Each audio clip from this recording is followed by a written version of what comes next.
ত্রাণ সামগ্রী নিয়ে ফিলিস্তিনের গাজা উপত্যকার উদ্দেশ্যে কয়েকটি দেশের ৫০০ মানুষের যাত্রা গন্তব্যের অনেকটা কাছাকাছি পর্যন্ত পৌঁছালেও বাধে বিপত্তি।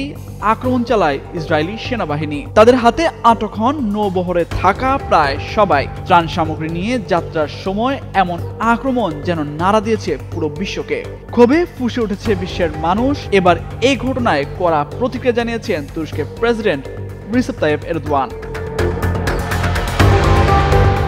বৃহস্পতিবার এক প্রতিবেদনে আল জাজিরা জানায়, নিজের রাজনৈতিক দল একে পার্টির সমাবেশে বক্তব্য দেওয়ার সময় এই প্রতিক্রিয়া জানান তুর্কির প্রেসিডেন্ট। এরদোয়ান বলছেন, আন্তর্জাতিক জলসীমায় ইসরায়েলের এই ধরনের পদক্ষেপ প্রমাণ করে গণহত্যাকারীরা গাজায় নিজেদের অপরাধ ঢাকার জন্য উন্মাদ হয়ে গেছে।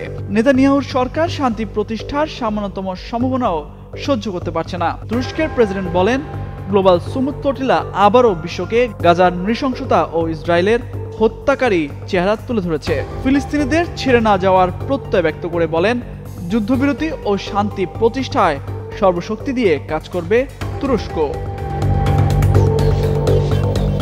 প্রায় ৪৫টি জাহাজ নিয়ে গঠিত গ্লোবাল সুমুদ ফ্লোটিলা নৌবহর গত মাসে স্পেন থেকে গাজার উদ্দেশ্যে যাত্রা শুরু করে। এতে বিশ্বের বিভিন্ন দেশের ফিলিস্তিনপন্থী রাজনীতিবিদ ও মানবাধিকার কর্মীরা রয়েছেন। তাদের মধ্যে সুইডিশ জলবায়ু আন্দোলন কর্মী গ্রেটা থুনবার্গও আছেন। ফিলিস্তিনি ভূখণ্ডের ওপর ইসরায়েলের আরোপিত অবরোধ ভাঙাই ছিল এই নৌবহরের অন্যতম প্রধান লক্ষ্য। গেল বুধবার থেকেই ইসরায়েলি নৌবাহিনী ফ্লোটিলার বহরে থাকা নৌযান আটক করতে শুরু করে।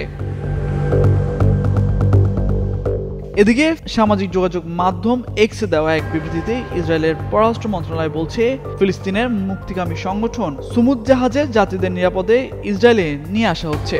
তাদের ইউরোপে পাঠানোর প্রক্রিয়া শুরু হবে। যাত্রীরা সুস্থ ও নিরাপদে আছেন। এক্স পোস্টে থুনবার্গ ও অন্যান্য কর্মীদের ছবিও প্রকাশ করেছে ইসরায়েল। তামজিদ মির্জা, যুগান্তর নিউজ।